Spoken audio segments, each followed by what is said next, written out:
until that next level of unfolding happens. And even then, you don't get the full story. You get just what you need to handle that leg of the journey. It goes back to what I said yesterday about God coming upon Gideon and saying, okay, you make the first selection. You give the people the ability to turn around and leave those that are afraid to fight these Midianites. And 22,000, 21,000, whatever, leave. And they're left with 10,000.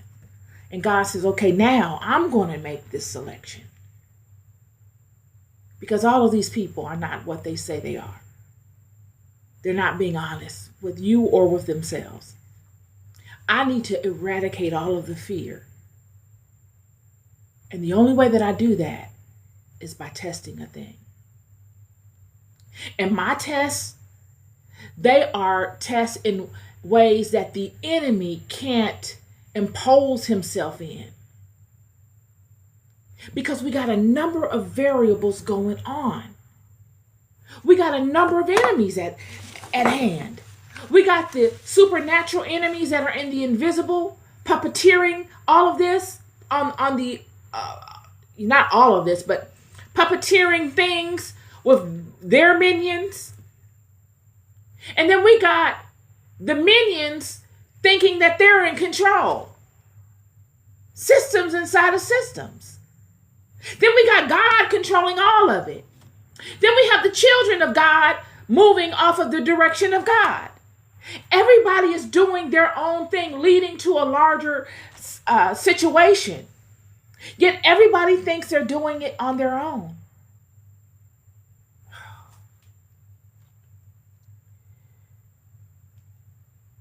Friend, Joseph would keep going regardless. It was not that Joseph hated his brothers and he wanted to get on their nerves and to harm them. Joseph showed more patience with his brothers than anybody in the Bible, friend. They did wickedness against this man in ways that was just unjustifiable. The time he lost, the discomfort he experienced.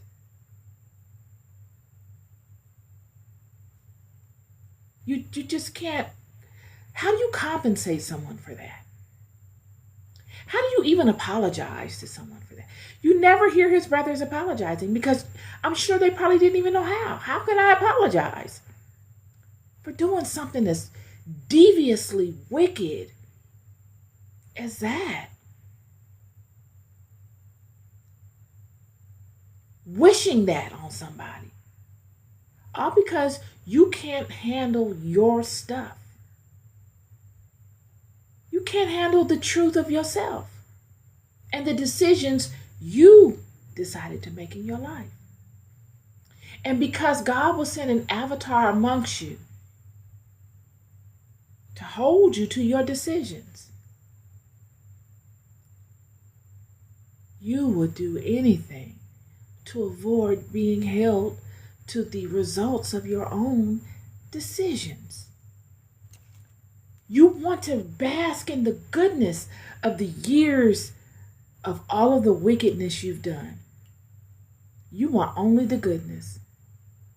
But then when the time comes for you to pay for the wickedness, you'll throw everybody under the bus, your own brother.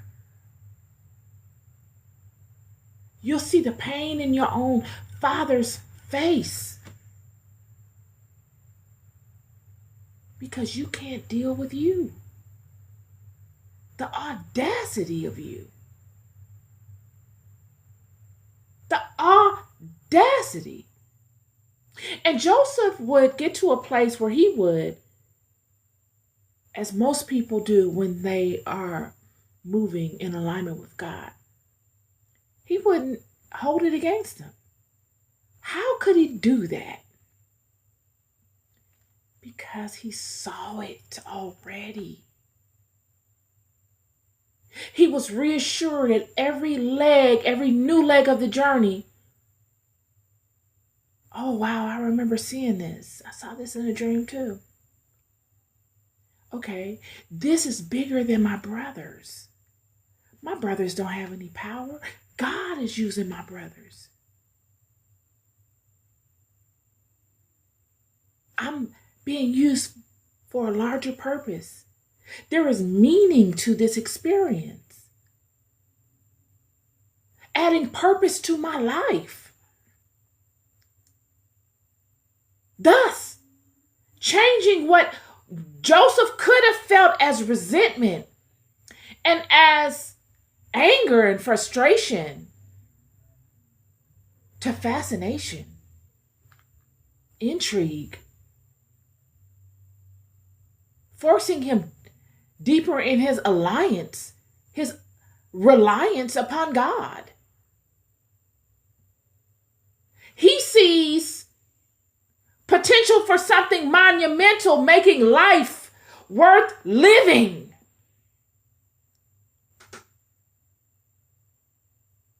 He's not thinking I'm going to be the king of this place and I'm going to do. He can't possibly have that in his mind.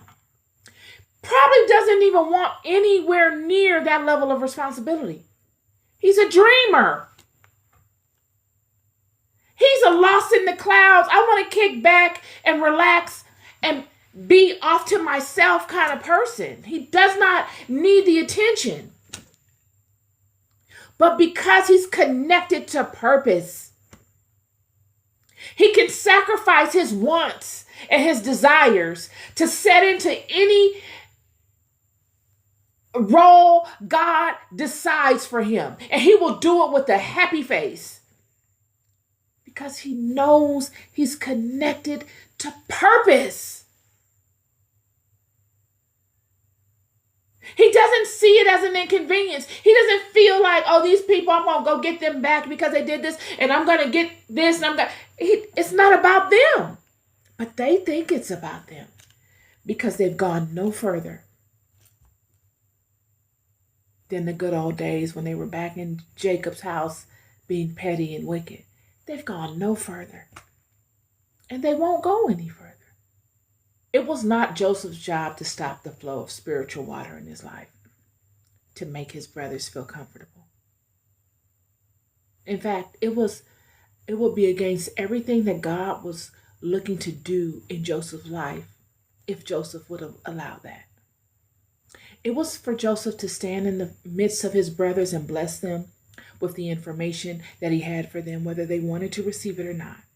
Because at the end of the day, God's will was going to get done regardless. And if Joseph dropped the ball in doing it, trying to people please his brothers, Joseph would have lost. And God would have done it through somebody else. He would have been no greater than them. And it would have gotten done regardless. That's my message to you. Do not allow your desire to make people happy. I'm the type of person, I want people to feel happy.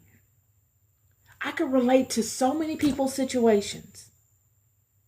But I've got to be able to manage my level of relatability. I cannot become a slave or a subordinate to my relatability.